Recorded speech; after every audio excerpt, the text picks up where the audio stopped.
at the Veluvana monastery and told him how the youth, although he was rich, was earning his living as a hireling of the laborers, and how he had appointed the youth a banker now. Then the Buddha spoke in verse as follows. If a person is energetic, Utthanavato, energetic, Utthana is always keeping your energy up, no matter what.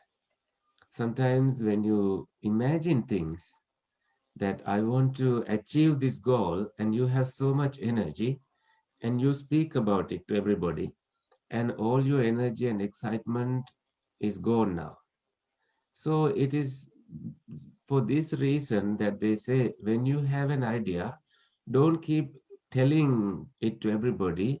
Make sure you achieve it and show it by doing it, unless you need the help of others. In which case, you will only tell it to a certain number of people. In the case of Kumbhaghosaka, he didn't go announce to everybody in the town that, oh, I am the son of a wealthy so and so, because those days they didn't have DNA or they didn't have any technology to prove that he was the actual son. This could have been a time when, robbers, burglars, and they came and found the buried treasures everywhere during the pandemic and after. So this son, Kumbhaghosaka, might have been caught in the same manner as a thief. The king's duty is to catch these people who uncover treasures. The buried treasures belong to the king. Normally, even in Sri Lanka now, nobody can take the buried treasures, and it is usually reported to the police by the villagers, and it is confiscated, taken to the custody of the rule to the president. So the same way, Kumbhaghosaka was strongly determined that he was not going to reveal his identity and that he kept it to himself, that I need to make a living, but I shouldn't reveal it to everybody. So if a person is energetic, that is Utthanavato. Satimato, mindful. You always have to be mindful about. So the Buddha's way is to teach, teach Dhamma. He's including Dhamma here. You also got to be mindful about not revealing your true identity. And the way that could have happened is by Kumbhaghosaka going into pubs and getting drunk and revealing that, oh, I am a wealthy man, I have so much richness, let's have fun, and telling girls to come with him. That kind of lifestyle, I think, would have caused him to lose his mindfulness and also fall from his status. The status is known to him, and that is good enough. And, having something usually, um, yesterday somebody offered a Fitbit to me, and I have it in my hand because we need to measure how far we have walked and so on. This is a doctor's family, and they are very kind to offer this. And I removed it. I'm not supposed to remove it at night, but I removed it only after coming back to give this Dhamma talk. I realized, oh, this also is here as part of my life now. So only when you think about certain things will you only know that this thing exists. Your mother exists all the time in your heart, but she comes to your mind only when you think about her. So just the same way, things exist only when you think about them in your mind. Other times they don't actually exist. They are just concepts in your mind. So for Kumbhaghosaka, his wealth existed only when he thought about it. Other times he was able to just live his life as a normal, humble human being. So he had to be mindful there. Pure in his thought that he did not want to do any wrongdoing. He kept his precept. He was disciplined. His thoughts were good. That is why he was able to maintain his precepts. Because precepts begin with samvara, indriya samvara. Indriya samvara means you are restrained from your indriyas, your eye, ear, nose, tongue, body, and the mind. Particularly, the mind is the governing body here, and the mind, when it has pure thoughts, when it has delightful thoughts, you don't break your rules. You maintain a humble quality life without getting into trouble. And just not just, you have thought, word, and deed. So word is the word that you speak in your mouth, deed is the bodily actions, thought is what you do in your mind. Everything is important here. Uh, and if he does everything with care and consideration, sucikammassa nisammakarino. Nisammakari is someone who investigates things, inquires things. So everything you do with care, even walking from your room to the kitchen, you do it with care and gravity in your mind. Sannatassa restrains his senses, restraining his senses.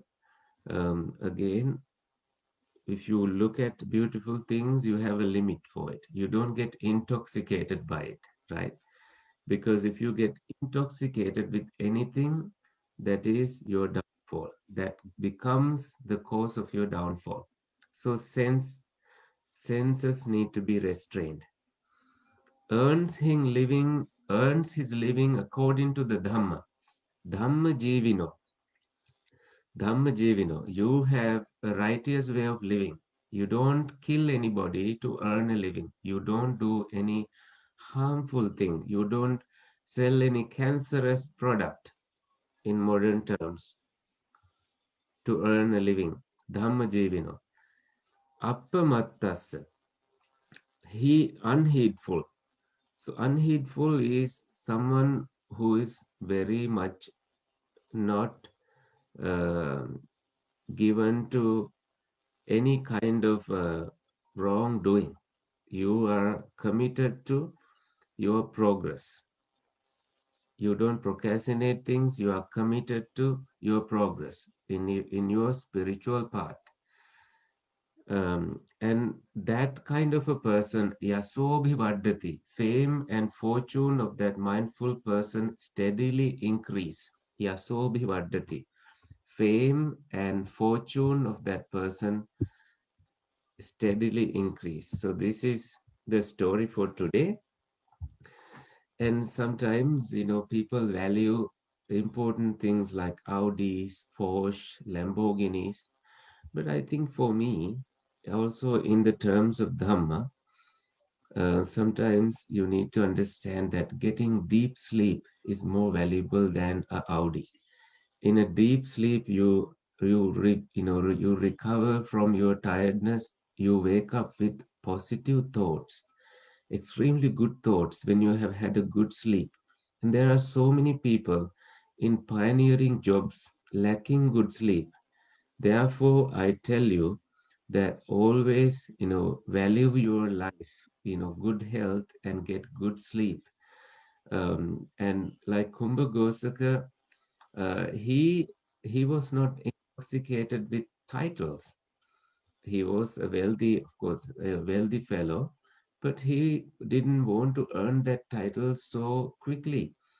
His actions led him to his reputation, and eventually the king was also smart here because a Buddhist king. He didn't want to damage or to kill this man, and eventually Utthanavato, this man being energetic, satimato being mindful, sucikammassa doing good karma, sucikammassa nisammakarino, he was investigating things. And then sannatassa, he had sense restrainment, dhammajivino, good livelihood, appamattassa, he didn't give into doing wrong things because he was focused, he was committed to his progress. Yaso bhivaddhati, appamattassa yaso bhivaddhati, his reputation abhivaddhati, increased because of his actions. So this is the Dhamma talk for today, and I know there is a speaker lined up, and before that we got 2 minutes for questions.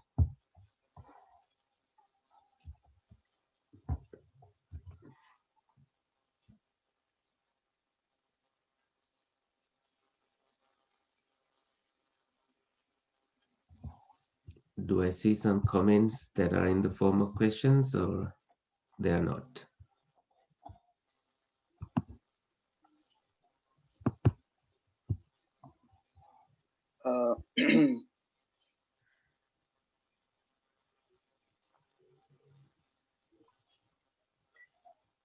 Yeah, I think there are no more questions. So thank you, Bhanteji. Thank you for sharing wonderful story. Today you talk about Dhammapada Verse 24, which is a story of Kumbhaghosaka. So the moral of the story was how living spiritual life. In short, I think what I understood from the story was how practicing Eightfold Path can make life peaceful and respectful. So, meaning Eightfold Path, I noticed that you mentioned about right action, right like a livelihood, and right mindfulness, right concentration, and how it helps to build a better life and have a respectful life. So that was a really wonderful story. Thank you very much for sharing that discourse. Let's move on to the next session. So today we have a second speaker. Our second speaker is Professor Rajesh Sampath. He is a PhD. He has a PhD and he's an associate professor of philosophy of justice, rights, and social change at the Heller School of Social Policy and Management at Brandeis University. He teaches courses, conducts researches, and publishes articles on anti-casteism, anti-racism, and minority rights, particularly in religious minorities. Today, Dr. Sampath is going to talk about the legacy of Ambedkar, Dalit liberation, and the struggles of religious minorities in India and the diaspora. So, welcome, Professor Sampath ji. Please go ahead and you can start your session. Thank you. Thank you. Thank you for the kind introduction. Is my audio okay? You can hear? Yes, clearly? yes, we can hear you. Yeah. Great, great. And the video is okay? Yeah, we can hear you Videos? clearly. Yeah. No, Yeah, and the video video is good too. Yeah, video is good great. too. Yeah. Excellent. Thank you. Thank you. So I want to thank Sanjay for this kind invitation to join the discussion today, the Ambedkar Association of North America. Jai Bhim, celebrating the month of Dr. B.R. Ambedkar's birthday anniversary. So thank you so much. I'm very humbled to be here. Thank you, Bhantaji, for your enlightening talk and the wonderful session prior with the children who give us such hope and inspiration. So brilliant and kind and wonderful. So I know we have about an hour. I don't have a PowerPoint and I don't want to speak too long because I'm very interested in the discussion and the engagement and hearing your thoughts about the current situation. So my opening remarks begins with the legacy of Dr. Ambedkar. When I think of an individual in the 20th century, in the Indian historical context, and I think of one individual who struggled mightily against various forms of oppression, and also had to withstand the perception from the outside world. The British Empire was concerned with Gandhi and his liberation movement to free the country from the British Empire, and then the founding figures like Nehru. But for me, what is amazing is the deeper struggle that Dr. Ambedkar represented. From millennia, thousands of years of Dalit oppression, at least since the Manusmriti. So for an individual to face this enormous oppression, as do today still the plight of Dalits everywhere, but particularly in the South Asian context, within that, the Indian context, within that, since 2014, because of the political situation and the national politics and the activities and the actions of the current system of government. But bringing it back to Dr. Ambedkar's context, to face an internal oppression within one society, as that society is trying to liberate itself from an external outside power, the British Empire in that case. How do we take that context and compare it to what we see today? Unfortunately, tragically, whether we speak of the Indian context, whether we speak about the diaspora, at least here in the United States, maybe the UK, Canada, speaking of the Indian diaspora in other parts of the world, I don't want to speak to it because I don't have the experience. I don't want to misrepresent, but if I think of the Indian diaspora, perhaps in Southeast Asia, maybe the Middle East, parts of the African continent, but let's just say at least the Indian experience in Western European democracies, the United Kingdom, Canada, Australia, New Zealand, and of course, those of us here in the United States. Why after it's been over 70 years since that context of Ambedkar's culminating work and the absolute event that mystifies all of us, his act of conversion, the mass conversion at the end to Buddhism. So I guess I want to tie my talk with what we've heard so far in the first hour, because I do appreciate the compassion, the enlightenment, the virtuosity of the Buddhist religion. Whether I was born as a Hindu and came from a low caste. Oh, yes, okay. I thought it was a question.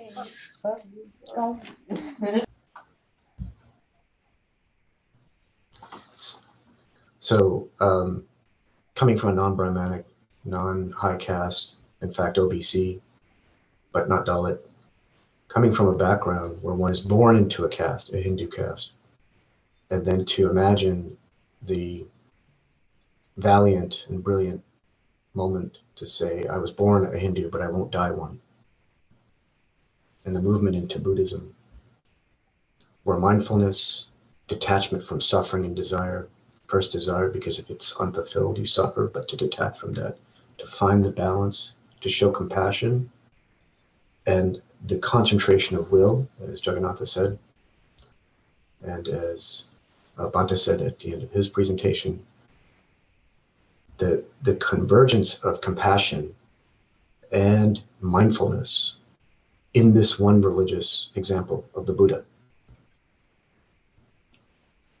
to be taken up in a social struggle.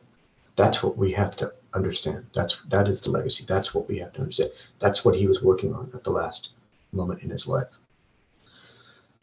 The chief architect of the Indian Constitution, and those of us that have looked at the Indian Constitution and understand, oh, well, there's the French Constitution and the American and the British before that, oh, the Western democracies, oh, they created these concepts of individual rights.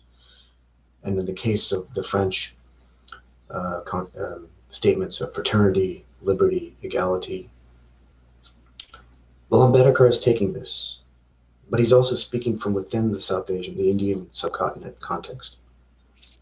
And to me, to bring out the fullness of those ideas that the Western democracies introduced, to bring out the fullness is where he was going at the end in his thinking, in many of the unpublished manuscripts. What system of government would allow for this fraternity?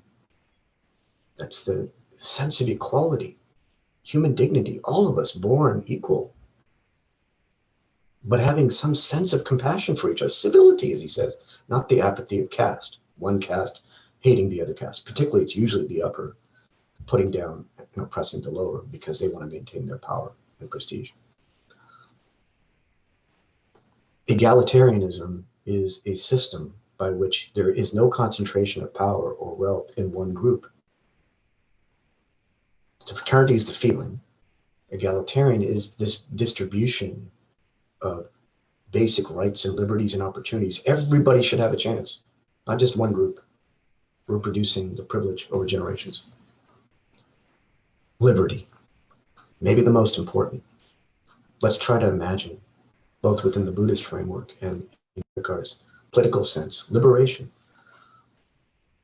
I want to be free. I don't want to be labeled.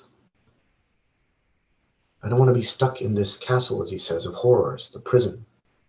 I was born in this castle, I have to stay here. I can't move. I can't move in the public sphere, in the social space. I can't marry who I love. Or go to the temple that I want to worship in. Or apply for that job. Or go and get into a PhD program, only to be discriminated against or marginalized. That's the liberty. Liberty, fraternity, and egalitarianism.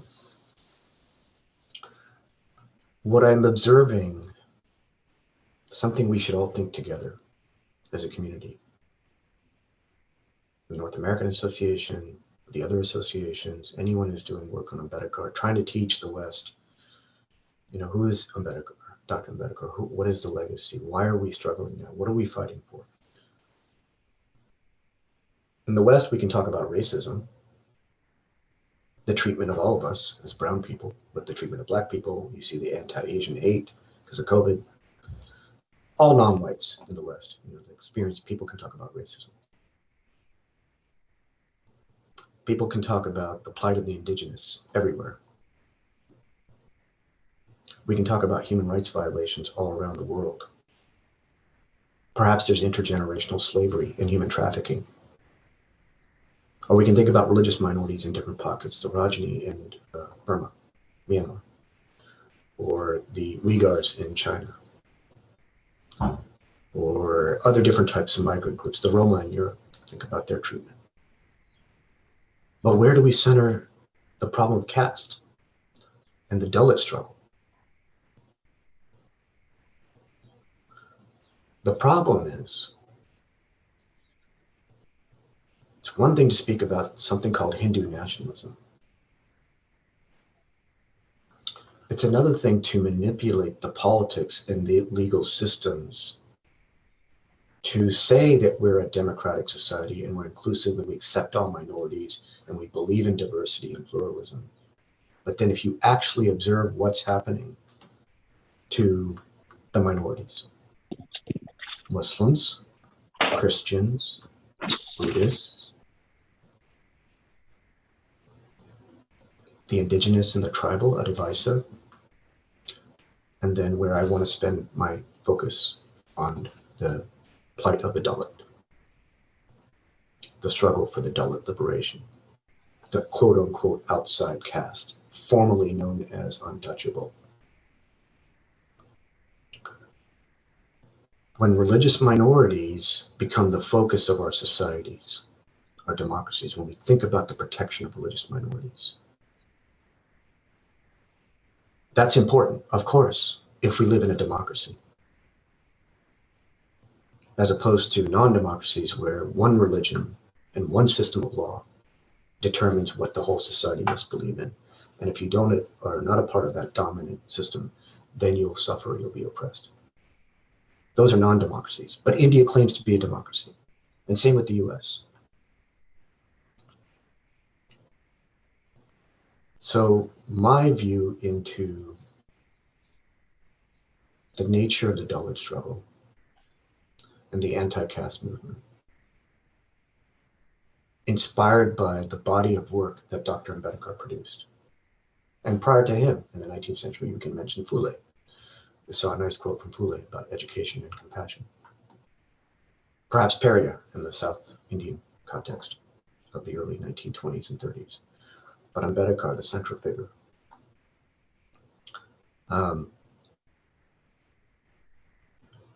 To show that something like caste, which is so hard to explain to outsiders who are not born into this system, because everybody wants to compare it with their own form of oppression. When you think of the oppression of other religious minorities, it's usually a fear by the dominant group who's afraid of the doctrines of another group. The Hindu majority may not feel, they don't feel comfortable, or they don't believe, or they see it as a threat that the doctrines of Christianity, one human being, incarnate of God, died and was resurrected, came back from these concepts, these ideas that determine that religion. Very threatening to a majority coming from another religion. And my understanding in speaking to that group is that there are some severe persecutions, laws being passed in certain states banning conversion to Christianity. At least since 9/11, September 11th, one can think about the plight of Muslims in India. Pre-partition, the Mughal Empire, the coexistence, everyone is South Asian, maybe a different religion, but something. But then after 9/11, you think about the severity and then the continuation today, the treatment of the Muslims. And as Dr. Ambedkar diagnosed, the breakthrough of the Buddha in the Indian subcontinent. The Buddha didn't come from North America or China or Russia, or he's in the subcontinent, perhaps as early as the 6th century BCE. And to have created these principles that Bhante and others have discussed, only to be appropriated and taken over by the Hindu and the Brahmanical structure, as he argues in his text on regicide and counter-revolution and Brahmanical supremacy. It's one of his famous texts by Ambedkar.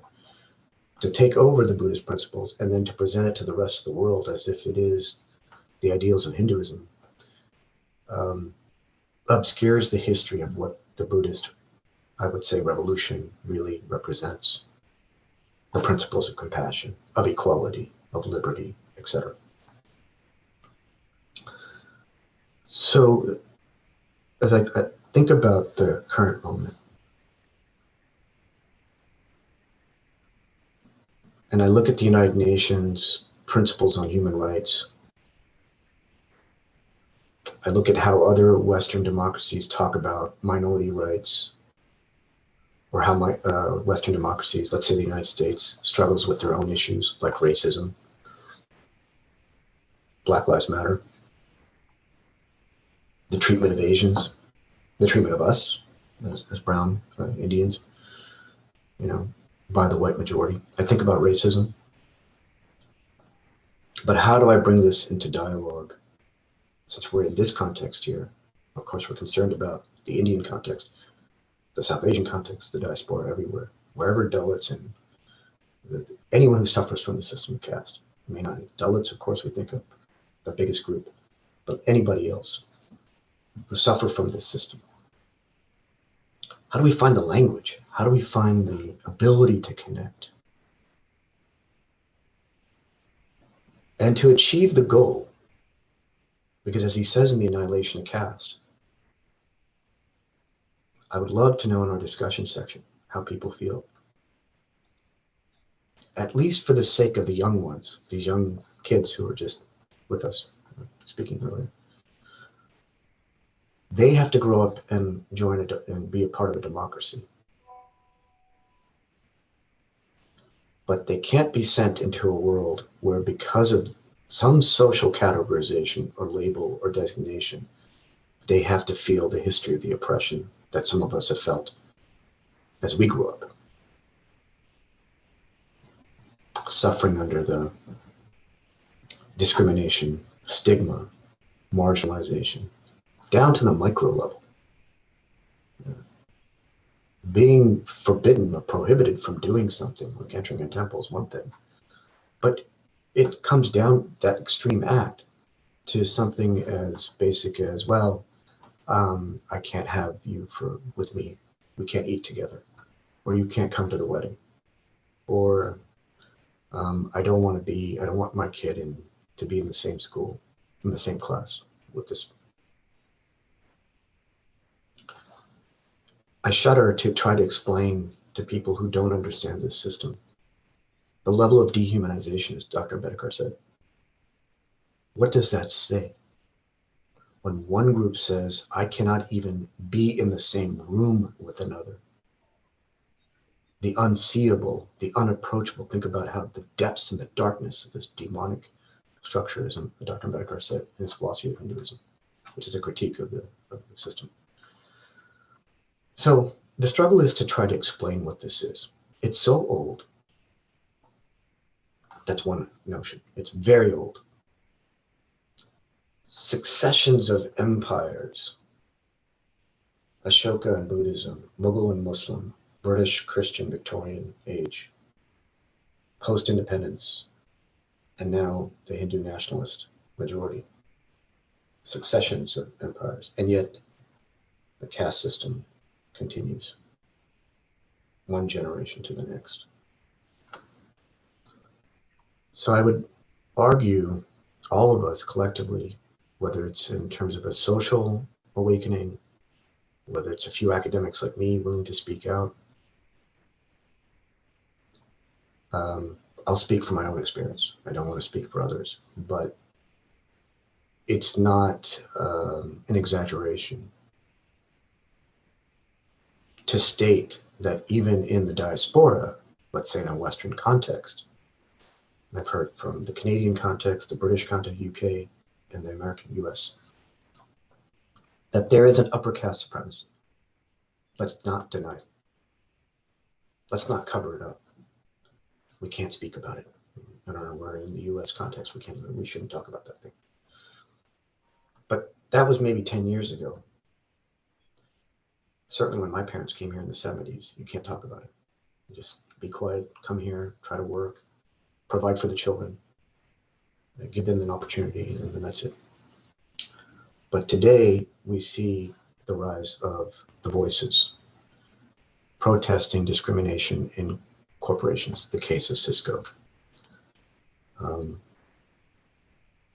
We see people like Amol, who I met at a conference 4 or 5 years ago, who speaks of the experience here, whether it's in education and the corporate situation. We see an awakening in which people want to talk about caste today. In my case, the University of Brandeis has a journal that focuses on this issue, caste. I can put it in the chat later.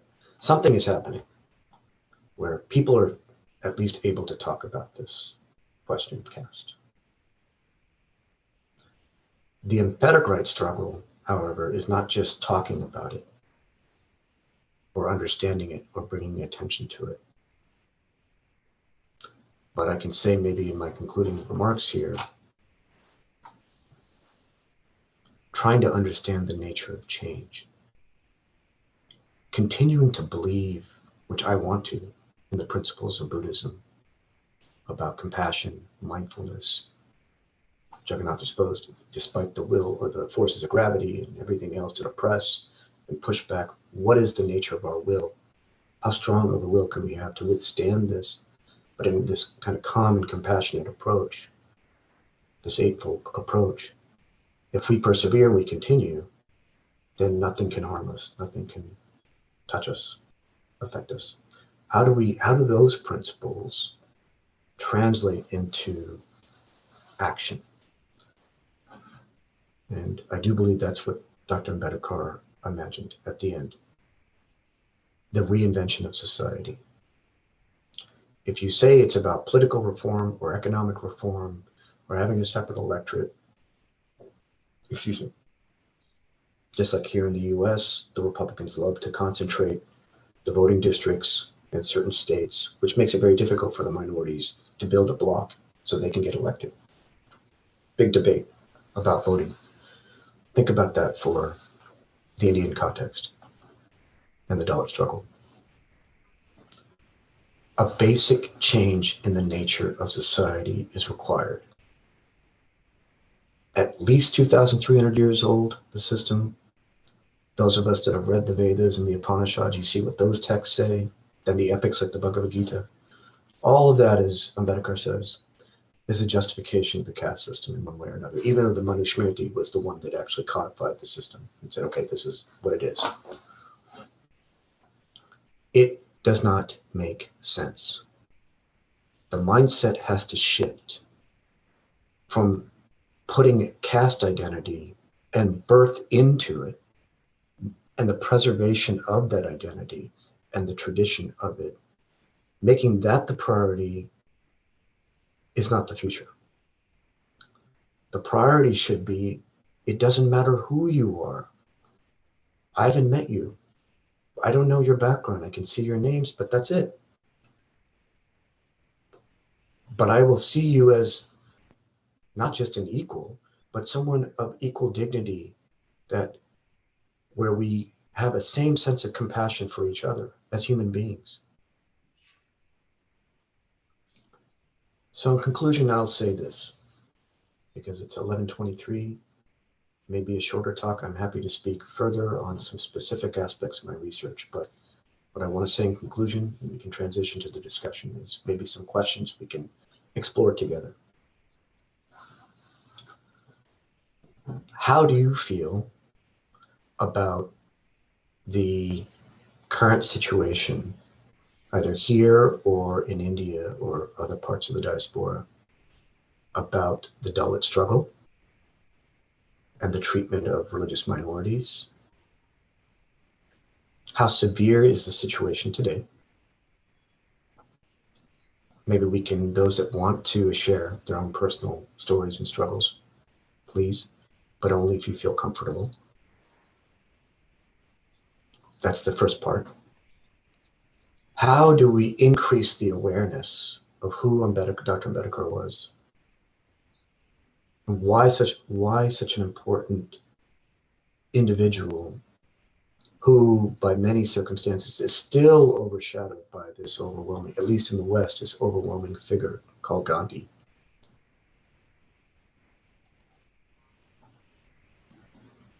What are the prospects of us actually reforming the entire social structure, so as he says, caste can be annihilated, destroyed? What are our true feelings about that? For him, there is Hinduism, and as he says in the end of the Annihilation of Caste, the basic core anatomy, structure, anatomy. Here's my flesh and blood, but inside, the bones, the nerves, the physiology, everything that's inside here, quite frankly here, that core structure is caste. So maybe I can put religion and Hinduism over there and then maybe take out the caste system. Or I can keep the caste structure but make it better, improve it, make it less severe, less harmful. But we have to keep it. I mean, you can't get rid of it, as Gandhi said, as he was forming the democracy with the founding figures. No, Ambedkar says, I'm sorry. They're intertwined. Separating them and allowing them to both exist, or maybe trying to get rid of one and allow. For him, this is the valiant struggle he represented. We should all be inspired by this. Bravery, courage. But the genius of his compassion to do this collectively with a group of people. He never left the people. We scholars and academics, we can write these books and this and that and just go and speak. That's not, he was, to his dying day, concerned about the plight of the people. Just like the monks do. They achieve the individual enlightenment, but they live on the basis of the sacrifice, the compassion. Fule's quote, the greatest education is to help the other. That's Ambedkar. Okay, so thank you very much. I'm very happy to have a discussion or questions. If we want to share our reflections today about anti-caste, the situation of minorities, the legacy of Ambedkar, I'm very happy to hear from people. And I don't have all the answers. I would love to learn from you as well. So thank you very much. Thank you, Professor Sampath. It was a wonderful talk. So everyone, please, if you have questions, now is the time. Please ask your questions. Professor Rajesh Sampath, my compliments. Yes.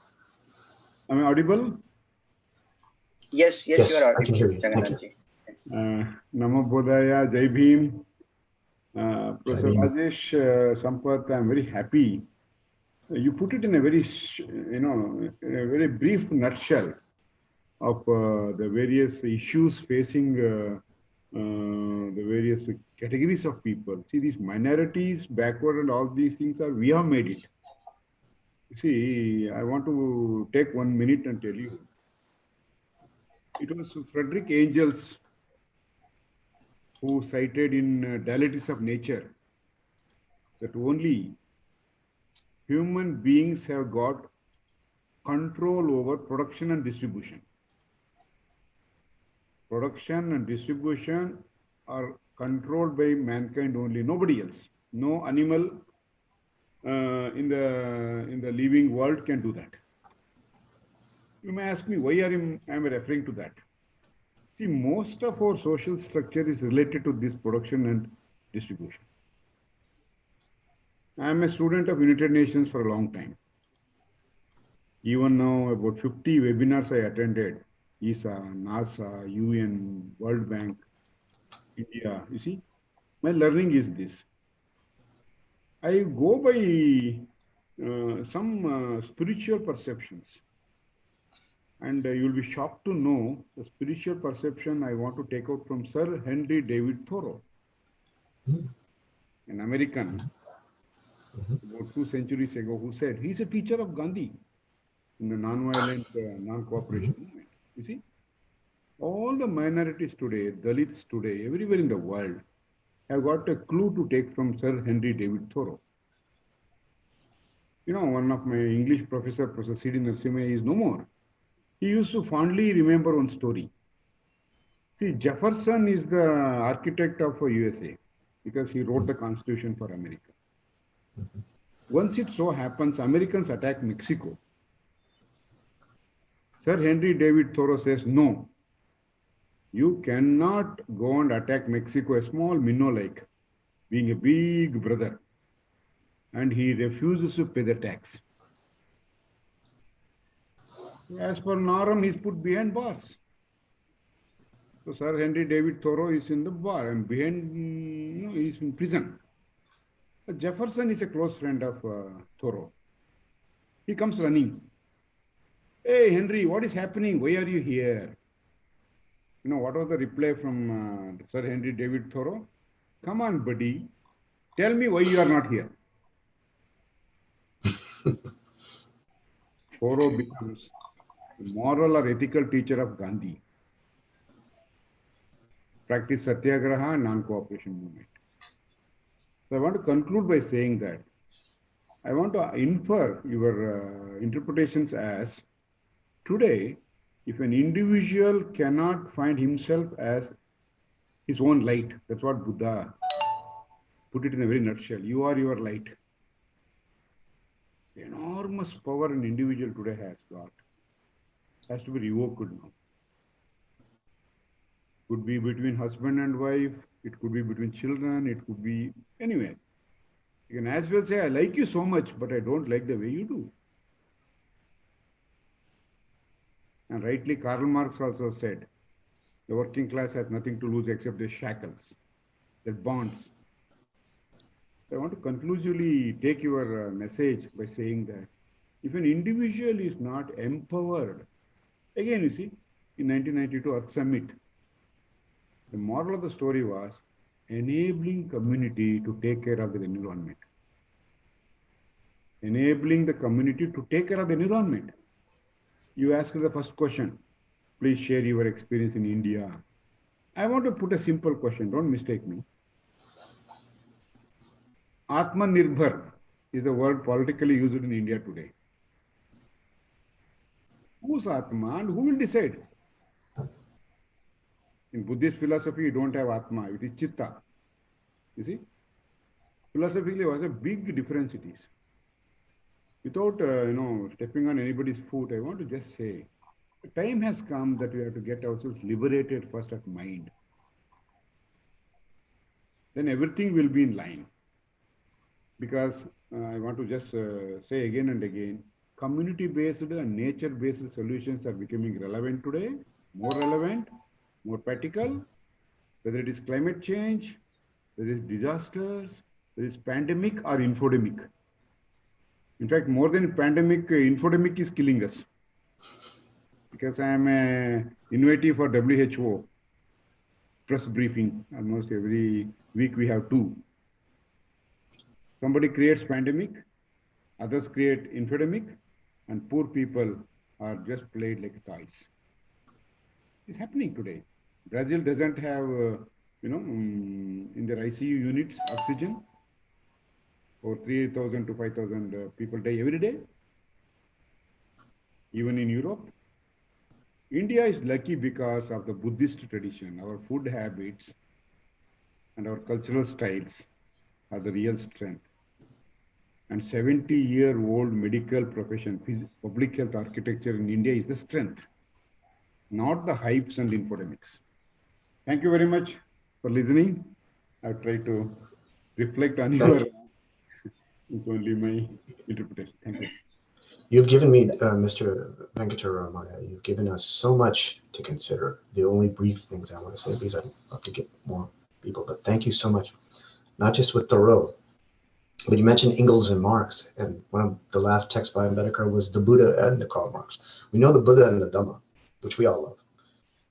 The brilliance of his whole lifelong struggle to finally articulate this on Buddhist philosophy. But the Buddha and the Karl Marx, very small text, he really grappled with that. As you were saying, the social structure and the who controls the modes of production. In Marx, not the communist revolutions of the 20th century in Russia or China. He's saying, I'm not saying that. He wants his fraternity, equality, and liberty, the destruction of the caste system, and then the Buddhist values. As you mentioned, not the Atman, but the communal cooperative structure of sharing that also leads to the individual enlightenment. It's almost like Buddhism is a super individual, but without the ego and the self that is necessary in the caste system for its hierarchy and the priority. But in Marx, people forget, you don't need to be a communist. No one's coming after your money and taking your kids' education and your house and if you have a Mercedes-Benz, and the Banti was saying about the Lamborghini. Don't worry about this communist issue. Just go back to the original Marx, as Ambedkar tried to do. All the insight is, as you said, drop the shackles, Mr. Venkataram. If you want to believe in a stage before capitalism, where we, the peasants at least, were part of their means of subsistence and production and had some ownership collectively, much different than the objectification of the human as a slave, as the tool for labor that some owner, the master, has in terms of the mode of production. Those are two models, the peasant and the slave. Well, we shouldn't have slavery. We can think about the peasant. What Marx said is that with capitalism, you have detachment from both, and somehow the labor is suspended over the system, and it's just an abstract conception of labor that you can buy and sell in the marketplace with a wage. We're talking about the minimum wage here in this country, right? This is the problem. Because if you believe that this is the most natural thing we can have as a human society, this is all we've come up with. We don't want slavery. We wish, maybe some of us think about the peasantry or a collective, as you're saying, especially with nature, which is a Buddhist priority.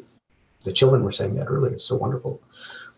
But to suggest that this capitalism, just like the casteism, is the only thing, as you said, freedom of mind, we can come up with, then we miss out on the possibility.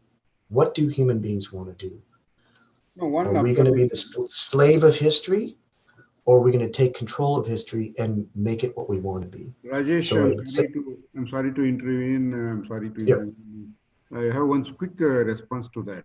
See, it was Buddha again who said, don't believe in what I say.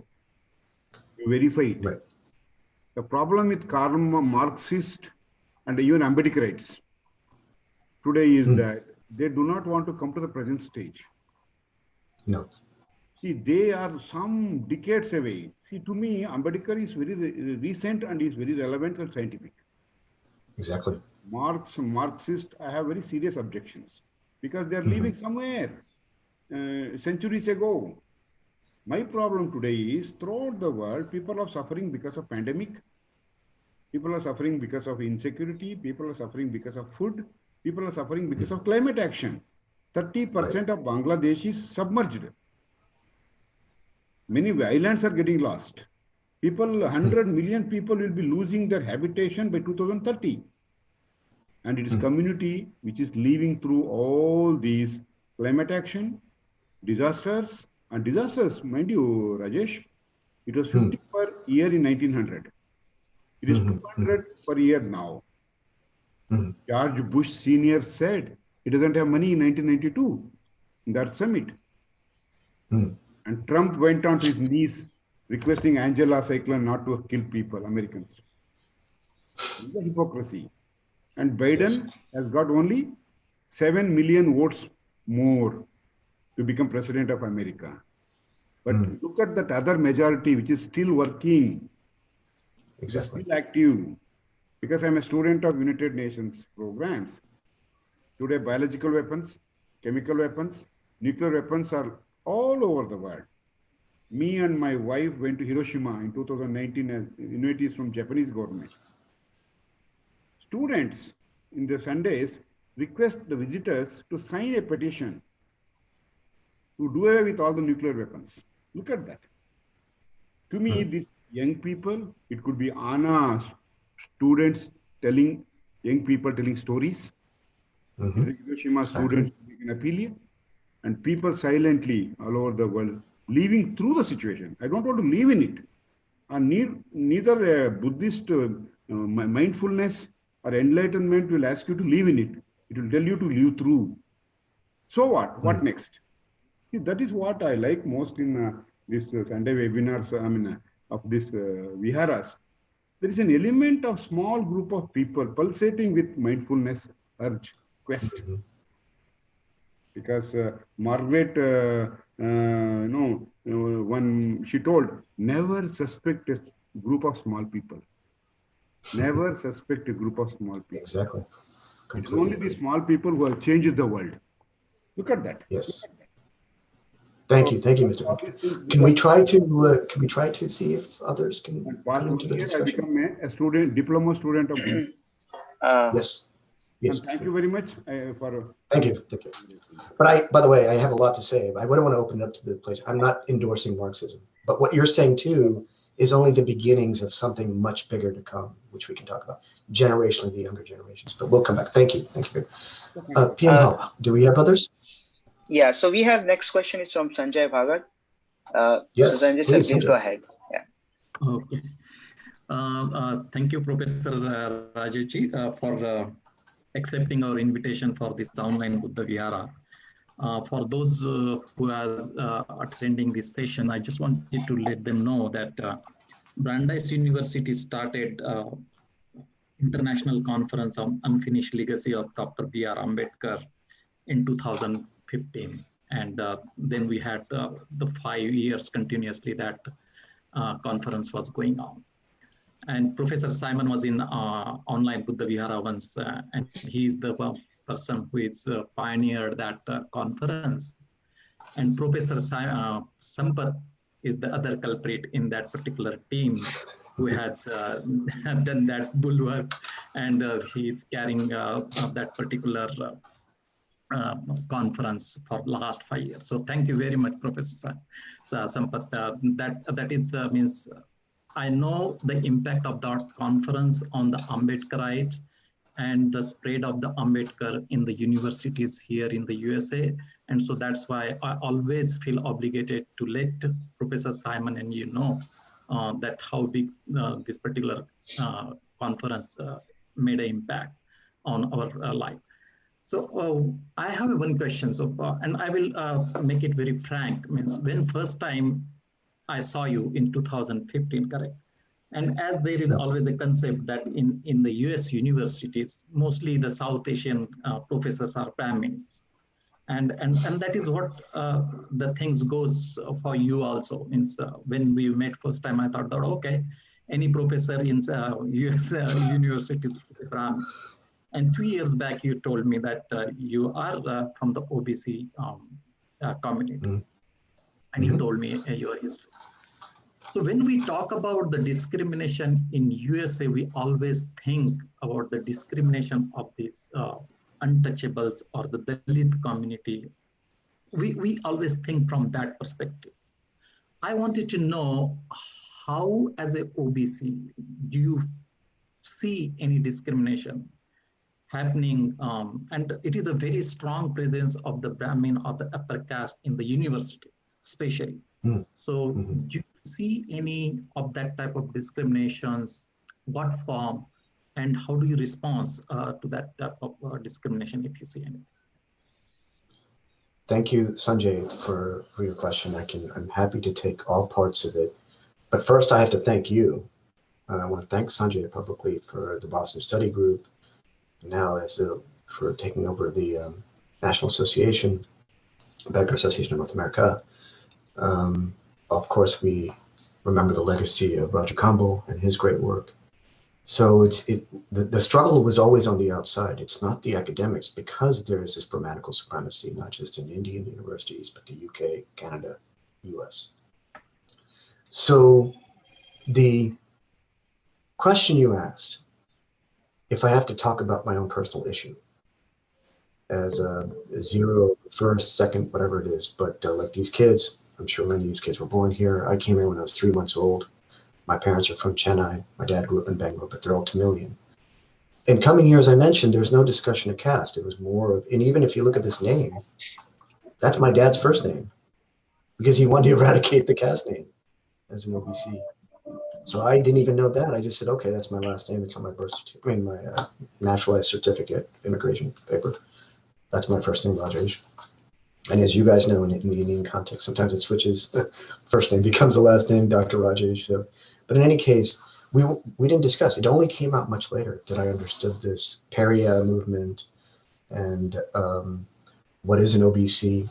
But yes, in the fourfold, Brahmin, Kshatriya, Vaishya, Sudra, and then some threshold of the reservations for the OBC. But then here's Dalit. Some gap, even here. What, as the chat question says, how come the figure of Ambedkar, you can see my statue that you gave me, Sanjay, he's sitting back here, I'll bring him.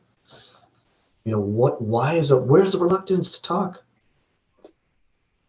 So this is how I came to consciousness, to be honest. I didn't know about the caste. Then I went to college. Then of course, I grew up trying to figure out how come the Brahmins are consolidating everything. The little we say microaggressions, the kids and going to school, and when you get to college, you'll know what that term is. It's not so much direct assault that you find in India, that the sheer violence that's committed to Dalits on the streets, in the villages, by the government, by the masses, the mob. You know, like the Jim Crow lynchings of Black people in this country, that severity of terror. Here we may not see that level of violence, but one has to grow up like, oh, you're not a Brahmin. Oh, well, my kid's going to Harvard. Or, you know, what did you get on the SAT scores? And I was seething with anger because, like Dr. Ambedkar, I said, wait a minute, I'm a person too. I have a brain. And so as a kid, you know, this may be some inspiration for the children.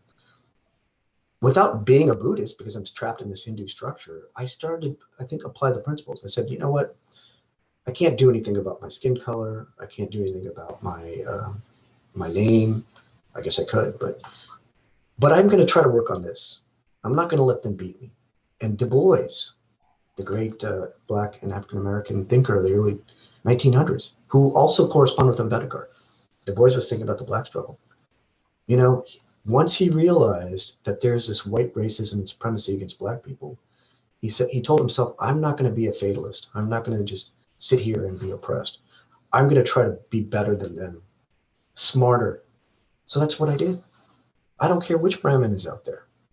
I went and finished my college in 3 years. I got my PhD. I got practically another one. I did everything at a young age. I have the drive and the ambition, but it's not for the ego.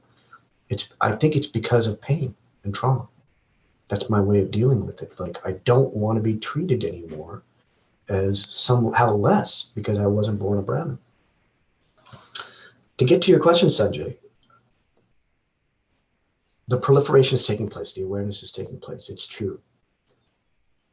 If you know the demographic shifts here in the United States, some of these kids look pretty young, the ones I saw earlier. But we call 0 to 7, Generation Alpha, 7 to 22, Generation Z, Z, millennials, 22, 23, 23, we'll say to 38, 39. Me, Generation X, 39 to 53. We've been here. Like I said, I grew up here. So obviously these other younger guys were born here and grew up here. And then there's a generation 53 to 70, then the boomers, 75, then whoever's over 90 and still alive, that's a whole nother. So many coexisting generations. How many people realize, though, that for certainly the youngest millennials, all of Z, and definitely Alpha that's coming, this country is now majority non-white, if you count Black, Latinos, Asian Americans like us, Native American smaller population, and quite frankly, multiracial. Obama is not the first Black president, he's the first multiracial president. Kamala Harris is not the first just Black, vice president. She's multiracial. So it's a group that we don't see as also living at an intersection where we have to challenge how we think about identity. So in other words, with the Black Lives Matter, with the rise of Asian Americans saying, look, we also face racism, to the struggles, as Mr. Venkatesh had said about Alamo and the next one, the long struggle of Latinos fighting for their dignity in this country, perhaps preserving their tradition, their language, Spanish, fighting this white supremacy. So the diversity is coming there. For me, there's a chance through this mechanism, at least in the US society, because other Western European societies are still majority white, there's a chance to reintroduce the idea of caste, but I think all of us will agree it can't come from the upper caste appropriating and commodifying the knowledge and teaching the whole world like, oh, okay, there's a caste system. I believe, and you all know this too, and certainly Dr. Ambedkar, that when you come from the experience of oppression itself, especially from birth, being pounded constantly, saying that you're less, or you can't achieve, or you can't do this. I guess the Buddhist reaction would be if you let your ego and the anger and the resentment and the feelings and this and that, and if that gets out of control and destroys the centered nature, then you're not going to be able to fight the system. If you can strive with the authenticity, I say, empathy, feeling of vulnerability, coalition or alliance with other minorities too, learning about their situation, not speaking on their behalf. I came to consciousness through the Dalit students, both here in the US and when I used to visit India. I felt most comfortable. I don't know why. I don't know why. Whether I'm not a Dalit, if I'm not a Dalit, okay. But I'd rather be with them than other groups, quite frankly. Because you see the antiquity of suffering, the ancient nature of the suffering, how many generations upon generations, and you see this feeling of this search for a humanity, and when the two are coming out gently, then you start to see power. You start to see the power of thinking. Ambedkar's early 20th century. You see the power of thinking, and you see the power of change.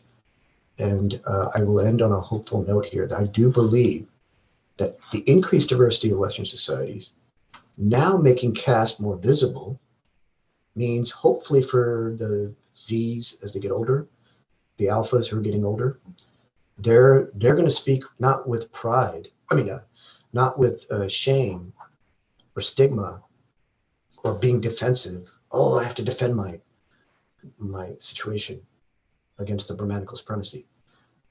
We're going to shift it from that sort of anger to more of a sense of, this is who I am, this is what I can achieve, this is what I have achieved, and you will be forced to respect that. Not because I say that. I think we heard that earlier. It's not what I say, as the Bhante said. I'm this, I'm that, I can do this, I can do that. No, you do it because you represent it. and you cannot be afraid to be public. That's the other thing I have to say. Because I could have passed, I could have passed into this Brahmanical thing and never said anything about caste and I'm this, I'm that, and just pretended, because I spent my entire life, people say, oh, you're an academic, you must be a Brahmin, or you're so smart, you wrote a bunch of books and you think and talk fast and you're such a brilliant speaker. They can say whatever they want. And they assume that, but I stop it. I say, no, that's not the situation. This is who I am. This is what I must do. I wish I could give you more specific, Sanjay, but that's a longer conversation. But thank you so much for the question. No, that covers everything. So thank you very much for sharing your experience. Thank you, Sanjay sir, for questioning. Next question we have from Mahesh Vasnik. Mahesh, you can go ahead. Yeah, can you hear me? Yes, we can hear you. Go ahead. Yeah. Thank you, Professor Rajesh Sampath, for coming to the online VR and addressing the legacy of Dr. Ambedkar. You touch a lot of things, the liberation struggles about the religious minority. You also talk about the Buddhism. And as I just heard that as a Bahujan community today, we all are also celebrating the legacy of Mahatma Phule. Today is the birth anniversary, the 194th birth anniversary of Mahatma Phule, and looks like we are forgetting his legacy. So, Professor Sampath, just a question, as we are remembering Dr. Ambedkar, at the same time, how we need to remember the lot of Bahujan leaders, and how we need to bring their legacy in America? I think it's a great question, Mr. Bhakti. Thank you.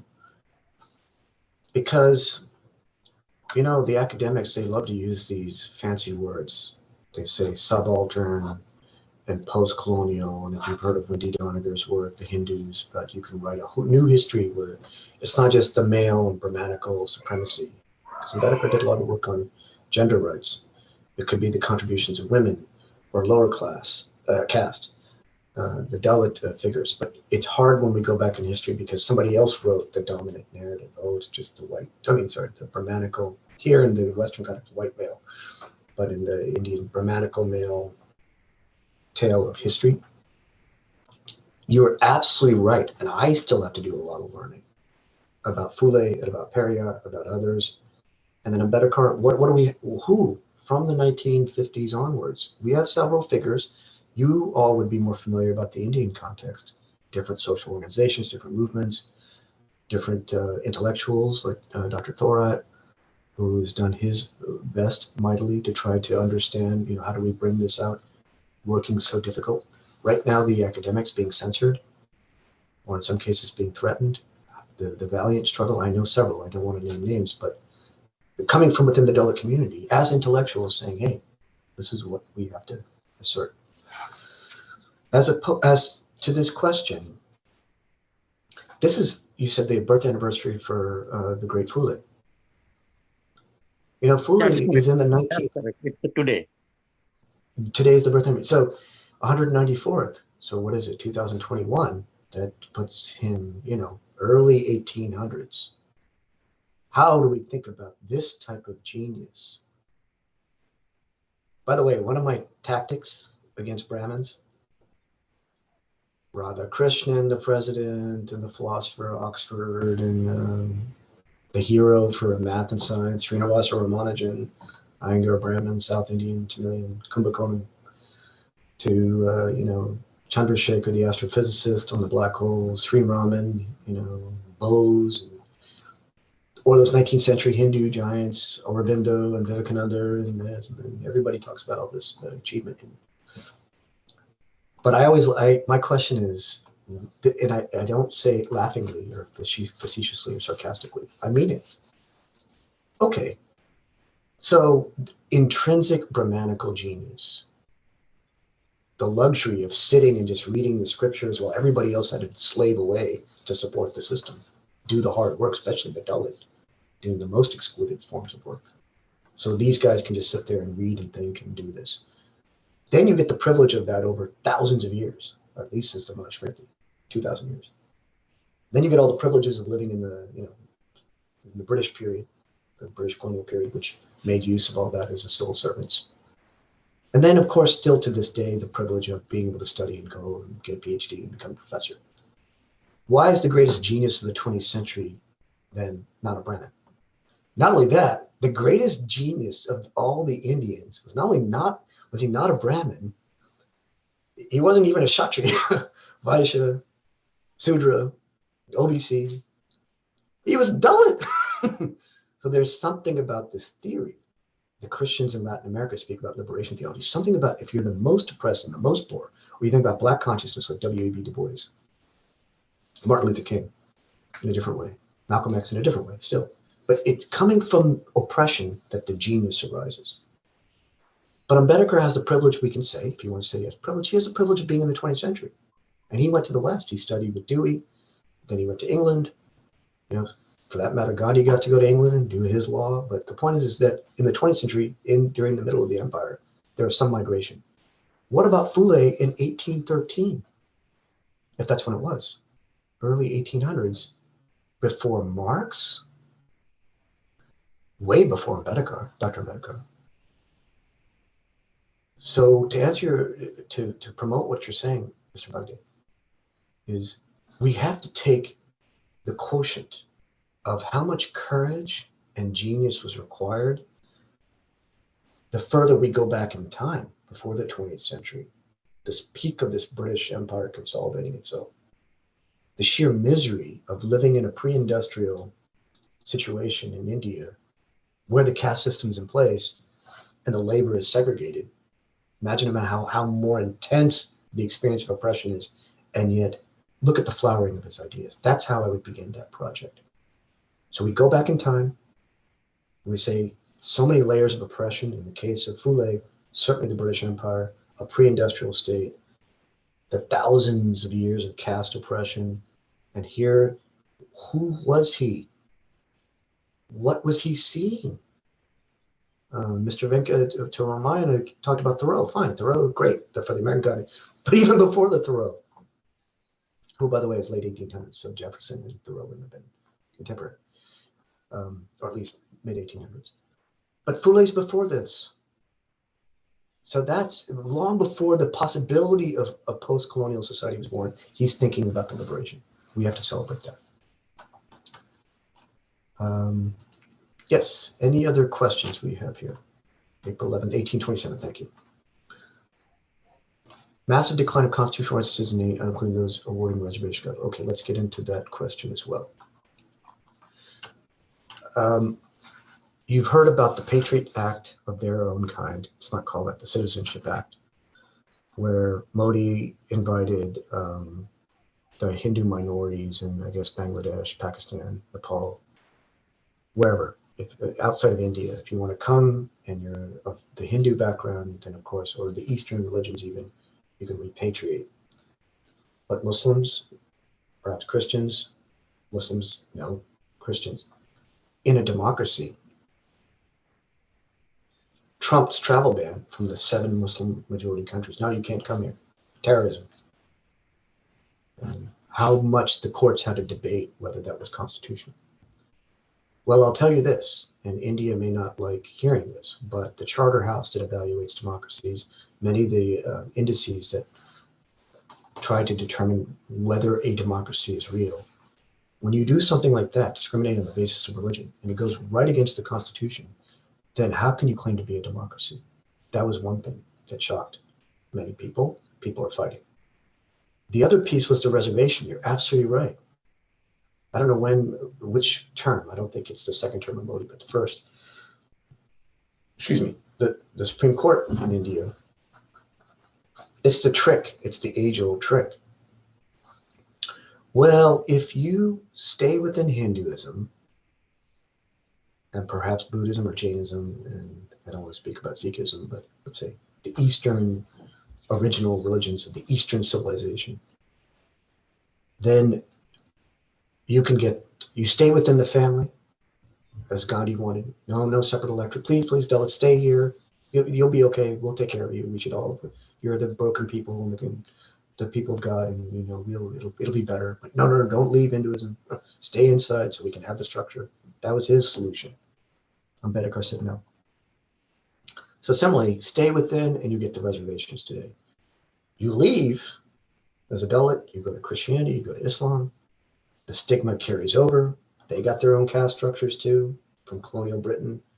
The conversions, the Jesuits, the upper caste that kind of dominate. I saw a figure of the bishops and the priests and the institutional leadership of Christianity in India is mainly upper caste, but who's the tens of millions of Christians at the majority level is from, attempts at conversion to liberate.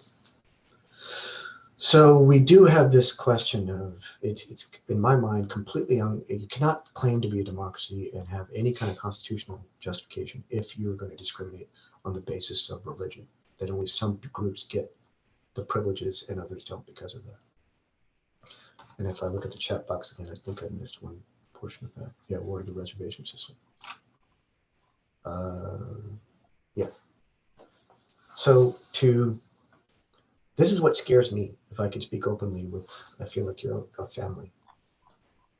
And I know it's being recorded, but it doesn't matter.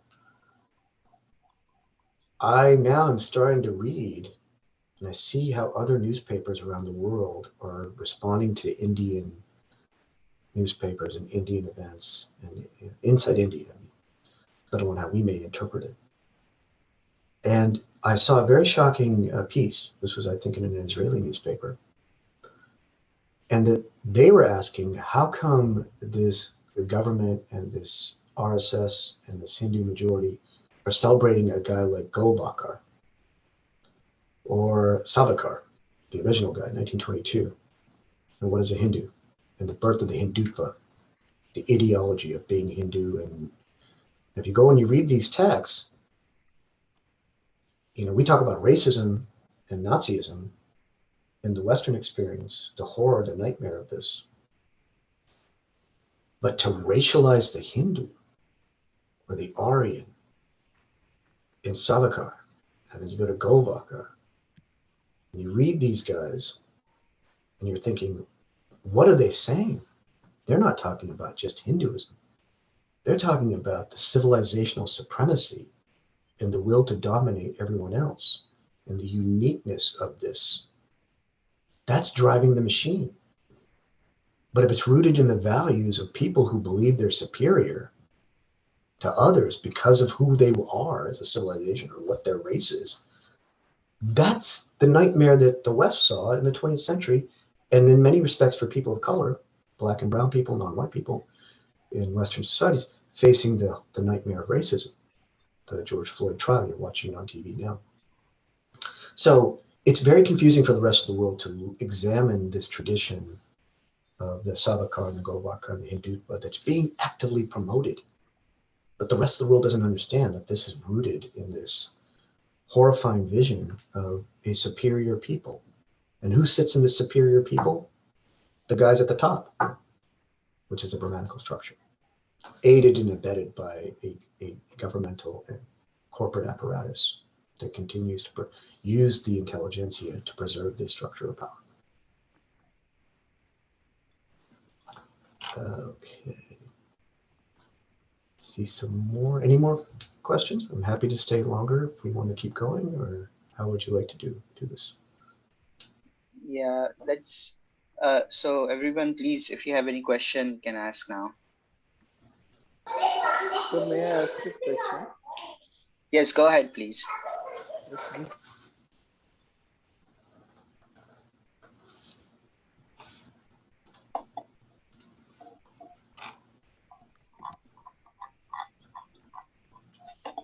Hello. Please go ahead. You can ask the question.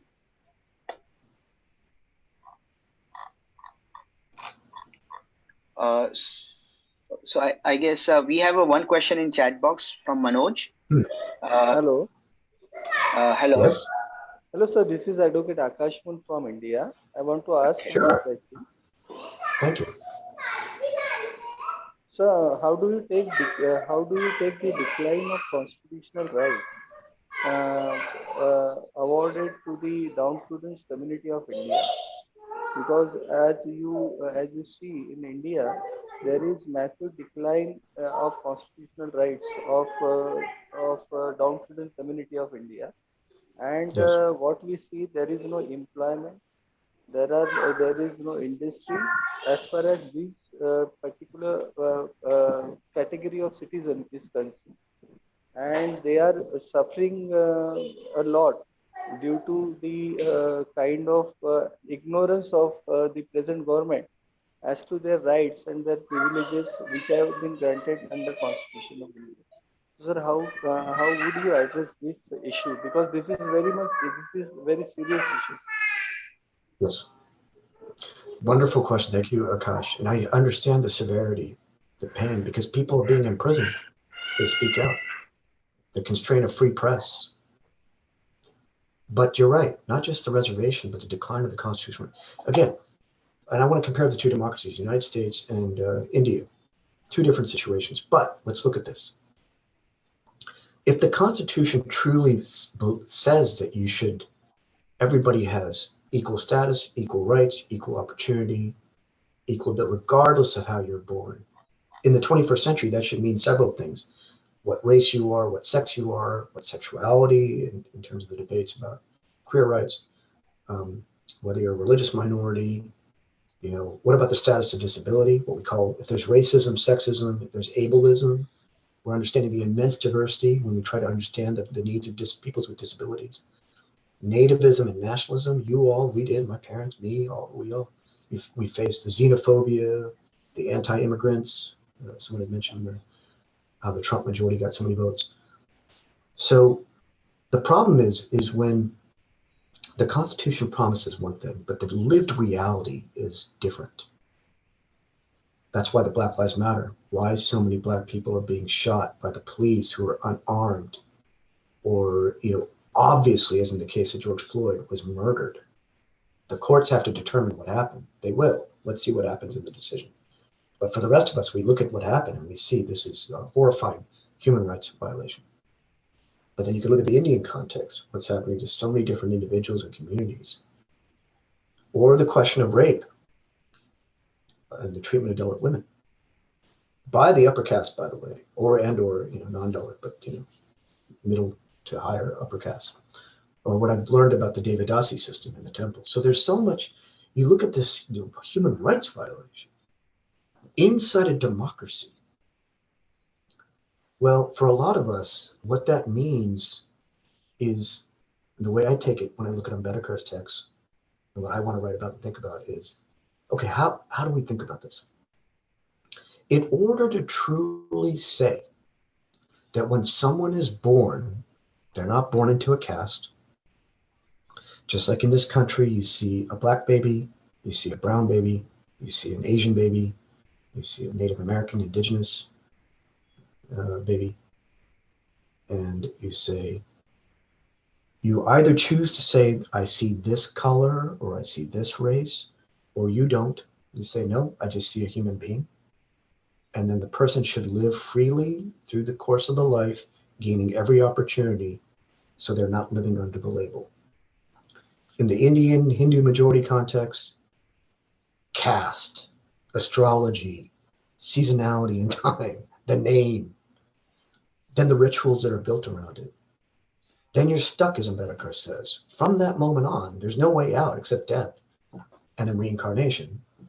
And you shouldn't disrupt that. And hey, if you're born lower caste, that's your problem. That's because in the past life, somebody sinned and you sinned, and this is why you're in your situation. The whole system is just, if you can remove this notion, if we can have a revolution in how we think about birth, so you don't have all these ideas that descend on the situation and you label the person as such and such. My feeling is that we can talk about democracy all day long and say India is a democracy. It's the biggest one. It's the only example in the East. Hey, look at all the neighboring countries. They don't have democracies. Look at the Middle East. Pakistan goes through its cycles. Myanmar, what's happening there? What's happening in Thailand, the constitutional monarchy? What are the Chinese doing to Hong Kong? India, proud, big, the oldest, brilliant democracy, 700 million people vote, 80% registration rates. for those of us that feel the oppression, it doesn't matter what people say is a democracy. It's how are the people actually doing? And so I'm with Ambedkar in this regard. He went to Buddhism, but I'm interested in his critiques. I'm writing on the Philosophy of Hinduism, which was an unpublished manuscript they found in his house when he died. So it was the volumes that the Maharashtrian government published. It's volume 3, I think, but it's called the Philosophy of Hinduism. So he never published it in his lifetime. But if you go to it, it's 92 pages. I think everybody should read it. That's his struggle to say, look, this is what I feel needs to take place in the history of religions and civilizations. When I look at all these other religions and I look at all these other civilizations and their histories, some massive shift took place in the human consciousness. And it's still yet to happen in this Hindu majority system. And he said the shift in consciousness is to move away from fear and one group controlling everything and oppressing everyone else. There has to be some kind of massive shift where the two principles for him has to be justice, meaning the equality, the liberty, the fraternity, belief in the human welfare, the human beings' welfare has to come first, justice, and it's got to be practical. It's got to be real. As the older gentleman who spoke earlier about the natural, the climate, the collective, etc. So he said that utility and justice. It's got to be about human beings' relationship to each other. You can keep religion if you want it, but if you don't make that the center, then you're not going to have any compassion for the plight of individuals. So I know it may not have answered your question, okay. What's severe is the deterioration of constitutional rights, but I think the Ambedkar challenge is that we have to go deeper. And you can't let the West or them, they'll laugh. They'll keep laughing. Oh, these post-colonial Eastern societies, they'll never get a democracy. They talked about that in the 90s. A lot of the political scientists in the West. Yeah, we created the democracy in England and France and the US. But these other countries, post-colonial societies, global South, non-Western, Eastern worlds, they're not capable of democracy. Let them figure it out. That we can't go with that, in a way, racist, Western kind of view. We have to work from within. Is it possible to actually have a respect for individual human beings at birth? Because that's where it begins, obviously.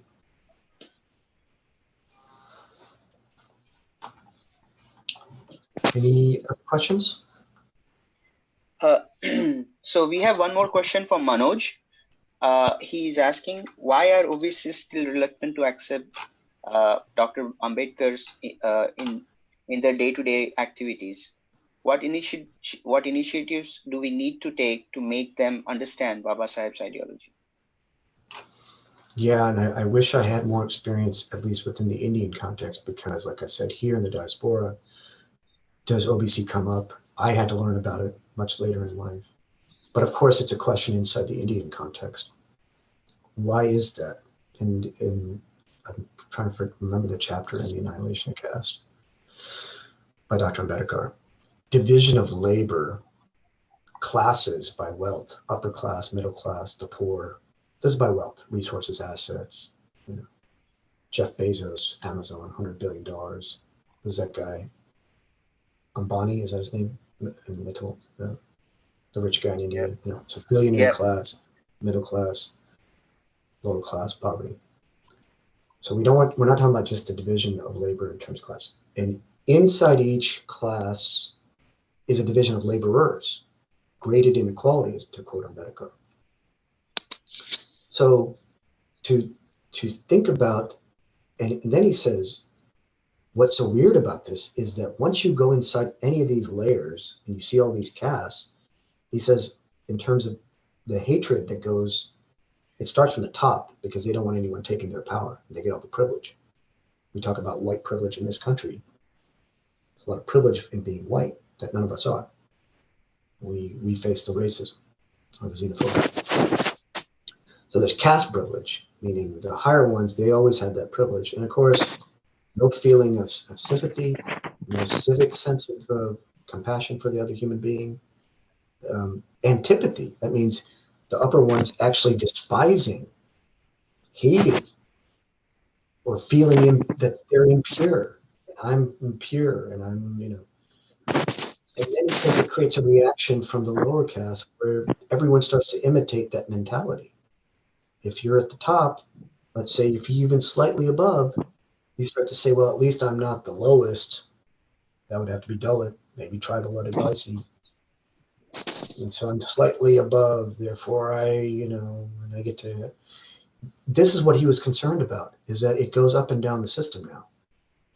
That's why you have to get rid of the whole thing. So how do we get more people? I can only speak from my own personal experience. What I came, it takes sacrifice. Because if you just say, hey, I'm going to talk to people in the Dalit community and do this, say hi to them and just try to have a discussion once in a while. That's not how it works. You have to do your best to go inside and truly understand the history and the struggle and what people are trying to achieve. And then you have to work together. And then you got to build the ideas together, as opposed to holding on to your own group who says, okay, well, I have my own space here and I care about just the needs of my community. And we need to, we're also fighting the Brahmins too, blah, blah, blah. No, you truly have to see the genius in the struggle. And that's what I try to do. I do that with the great Black thinkers. You should read Du Bois. I'll put him in here. And I'll just actually send it to you. Just read the first few paragraphs, Souls of Black. Chapter 1 of Our Spiritual Strivings. Karl wrote his dissertation in the early 1900s. This was probably as early as 1905. And these guys had a correspondence, by the way. Martin Luther King went and met the Dalit community in the 60s, but before that, this Du Bois. And there's a free online version of that. In the first few paragraphs, I'll just tell you the story briefly. He's living in Jim Crow segregation, Blacks and whites living separately, separate schools, separate buses, separate everything. But of course, like the Brahmanical supremacy, the whites can do whatever they want. They can lynch, they can torture, they can hang a guy. Black guy looks just in the wrong way. Think about the untouchable, the Dalit experience. Black guy looks, then the whites come and terrorize him. They can do whatever they want. The white has the power. Blacks living separately. No marriage. Just like no intercaste marriage here in the Indian context. So this is Du Bois living in this terrible Jim Crow segregation. But he's in the North. He's actually here in New England, Boston. And he's a kid, like these little guys that we just saw earlier, 5, 6, 7, 8 years old. He's playing, and he doesn't know. He opens up the text by saying, in terms of race, only babies can't see race because they're babies, right? They haven't figured out that they're different racial groups. And he says, jokingly, Europeans, meaning in their own white majority of society where there are no minorities, he's talking about the 1900s, not Europe today. They're not going to see race either. They just see each other. So he goes, babies and Europeans don't see race. He goes, I was that way too as a child. I was innocent. I was playing. I couldn't see myself as Black. Here's the white kids. I'm playing with them, blah, blah, blah. We're having fun. He goes, one day they had a game where we had to exchange some cards or something. Each kid can go to another kid and say, hey, show me your card. And he wanted to exchange his card with a white girl. And she refused him. Said, no, I can't accept you. And he says that was the moment where it broke open. He lost his innocence. He started to see himself through the eyes of the other. He sees himself as Black. There's nothing you can do at that moment. You've all felt it, especially the kids, those of us that grew up here. At some point in our childhood, which you may not have faced if you guys grew up in India, part of the majority. You faced it in terms of caste, but not in race. Here, it's that first moment where someone says, you're not white. It happened to me. I mean, when I was 5, I'd get called the N-word. I don't want to say it, what they call Black people. Or, this is my generation, and I'm sure it still happens. Bad things happen when you're a kid in terms of being Black or brown, and you're living with the white majority. Something bad is going to happen at some point. So Du Bois says that this veil goes up. I'm now tormented. I always have to see like a mask. I want to see myself, but because of what that little girl did, making him feel different, I'm always thinking about how they're looking at me. I cannot take this off. Now I have two consciousnesses. The one that wants to just be myself, and the other one that's constantly saying, no, you're different, you're other, you're lower, you're inferior. But then he gives us a little hope. He goes, okay, this is a bad situation, but maybe this gives me what he calls a second insight or second sight, two visions. And I get to see the world differently. I get to see the greater complexity. I get to see the truth of human society. That's how he begins. And he goes, that's how we need to keep fighting. Same with the Dalit struggle. If you don't see, minority term usage. Oh, that's another question. If you don't see the profound nature of Dalit struggle, and when I meet Dalit Christian theologians, when they try to link it up to the Gospels of Jesus, because that's a God that suffered too. He was tortured, he died, nobody believed him, everybody abandoned him. You know, he didn't do anything bad. He was just trying to help the poor. He was curing some people, their sickness. He wasn't a warrior going around, a kshatriya, going around killing people, or the Bhagavad Gita saying, hey, go kill, do your duty. Arjuna, quit complaining, come on, you're a king warrior, go do that, and blah, blah, blah, I'm Krishna, and et cetera, et cetera. No, he came in peace, and yet look what happened to him. So you take that structure, and I'm not saying it's all adopt the Christian narrative. That's your people's individual choice. But the Dalit liberation, let's just take the lesson here. The Dalit liberation is, if you accumulate that much trauma and oppression over the course of a lifetime, baby, 5 years old, 10 years old, 15 years old, 20, all the way up to however. And you're given just a little bit of opportunity. You don't need much. Ambedkar came to New York and Columbia, and then he began his degrees. You give someone just a little bit of a chance. And they have all that accumulated experience. And as Bhante and others have said, you make this your weapon, not this, or the stick. You make this the weapon, drawing from this system of oppression. I believe with Du Bois, also in Ambedkar, that the new ideas are going to come. Brand new ideas. And it's going to make the current system look silly. Because who wants to be trapped in a system of racism or casteism? You see what I'm getting at? It's a very hard thing to say. I think it is almost Buddhist, because you're asking yourself to detach from the system and also believe in yourself. Even though you're alone, like the Buddha, he didn't go around with 1 billion people. He did the path alone. He died alone, but he reached the state. We may not get there. We can't be like him. It's very hard, as someone was saying. But what we can do is believe. You have to believe in yourself, and you have to have the courage to be able to stand up and claim that, like Du Bois, if you believe that you're superior, some group says they're superior to the other, you have to show how they're limited in their thinking. It's going to be hard, because there is still Brahmanical dominance. We all know that. I'm not lying. So how do you shape that structure? Well, slowly, but surely it'll happen.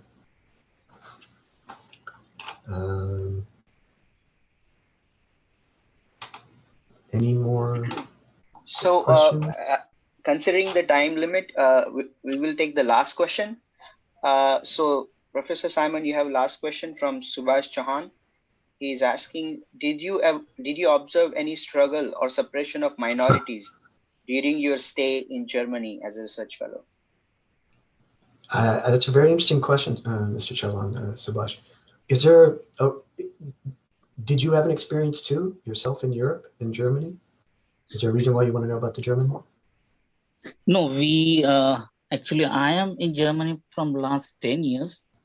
Oh, yes, okay. We observed something in Berlin in last 5 years or so. Something happened to our Indian community, but not much later period. Okay. But as a research associate, did you found anything, something like that? Very interesting, because we know the right wing and it's frightening, because you think about German history, the neo-Nazi, but the right wing, what's going to happen to Merkel when she steps down, and who's going to take over? We're seeing the right wing, anti-immigration, anti-xenophobia, of course, Islamophobia against the Muslims. everywhere, or the migrations from North Africa and the Middle East. But think about the right wing in Austria and Hungary. It's very unfortunate. The backlash in Poland, new anti-Semitism. You feel for the Muslims, you feel for the Jews, you feel for Black and brown people, religious minority, racial minorities. But so your context, yes, this is Germany on the one hand, very progressive, very peaceful, the power of the green. They're committed to climate change. They have a new society. They know the horror of the past. They're taught it as kids. Maybe you're bringing up your kids there. But in the late 90s, that's my experience, and I've been there on and off. The treatment of the Turks, the treatment of the Arabs. Is it like growing up here in the US, in the US South, or what I experienced in the rural parts of California? I didn't grow up in the big cities like San Francisco, LA. I grew up in the farm, whereas the white cowboys, white farm owners, and the Mexican labor. My dad, the only Indian for his generation. And then for a long time, it was just me and my brother until other Indians came. But that type of racism and what you're describing there in the German context is, you can't compare easily the two contexts. But I will ask the group to think about this. You remember Prince Harry and his wife, Meghan, gave an interview maybe 3 or 4 weeks ago to Oprah Winfrey. I don't know if you heard about that, but they left the crown, the British crown, came over here. Now they're living here. They don't want to be a part of the monarchy. And in the interview, she said that they overheard somebody in the royal family wonder if the baby that's coming, the new one, they have another one coming, is what color they're going to be. Are they going to be black? Are they going to be white? And Meghan Markle was shocked by that. I don't want to make it about that particular issue. The question is, it's so obvious. White people didn't come from China, Africa, India, Latin America originally before the Spanish and the Portuguese. They came from Europe. That's where it was born. And so to think that the majority there, for whatever reasons, as much as the progressive or liberal side don't want to see race or want to live in a diverse society, Germany, England, Scandinavia, France, Spain, they think they can live in a diverse society. They're not being forced to, by the way. They're still majority white. This country, I told you, with the younger generations, is half non-white. There's nothing this country can do. It's already done. It will be non-white majority. Brazil, already there in a different way, different history, but at least the US, definitely unique for Western. And in that, a superpower. And for some, the greatest power still on earth. But for it to be non-white, that's something unique. In Europe, there's still this question of, not only is there racism, meaning the traditional concept of it. If you're white, you're superior. If you're not white, then you must be not human or different or less intelligent or, not, or you're a criminal, you're always doing bad things. You think of how minorities are being treated in France, and you think of other countries. Who are they always blaming? Who are they always criminalizing? Just like here, it's black and brown, black people and Latino in the justice system, in the prisons. So they're something similar. But I don't know if I answered your question directly, Subhash, but I'll tell you, yes, I was scared in the 90s because growing up in California, I saw the racism in a different way. But of course, I also had the luxury of being in it. If you know anybody in California, it's a very diverse state, even for my generation. So I felt quite safe, but not in this German context. I never felt safe. Thank you for your kind information. Yeah. Thank you. All right. Thank you, everyone. Thank you for joining today. Before we conclude, thank you, Professor Sampath, for a wonderful talk, and thank you for all taking a time to join the Vihara. And thank you everyone for wonderful question and answer session. So before we conclude, we have few announcements to make. So I will ask Chatak to please go ahead.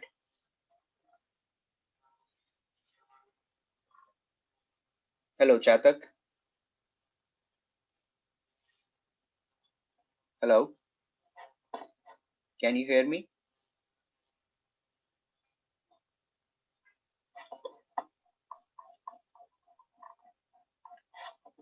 Hello? I don't know.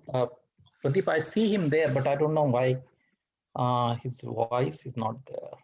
Yeah, I see he's not mute, but he's Yeah, just correct. not able to speak.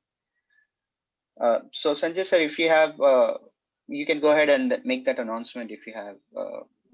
No, I don't have much detail, but I think there is a donation drive going on in the ANA Okay. groups and WhatsApp groups. And that is what Chatak wanted to appeal to all the participants to donate as much as possible. I think this donation is to cover some expenses for the students as well as some Buddha Vihara from Pennsylvania. So I think Can you hear me? Okay, Chatak, you're Yeah. there. Yeah, Chatak, Okay. go ahead. We can hear. Sorry, it's a technical issue. So Jai Bhim all, and thank you, Pradeep. So it was a very excellent talk, Professor Sampath. I liked particularly the question and answer, very insightful. So without taking much time, I will jump on the topic.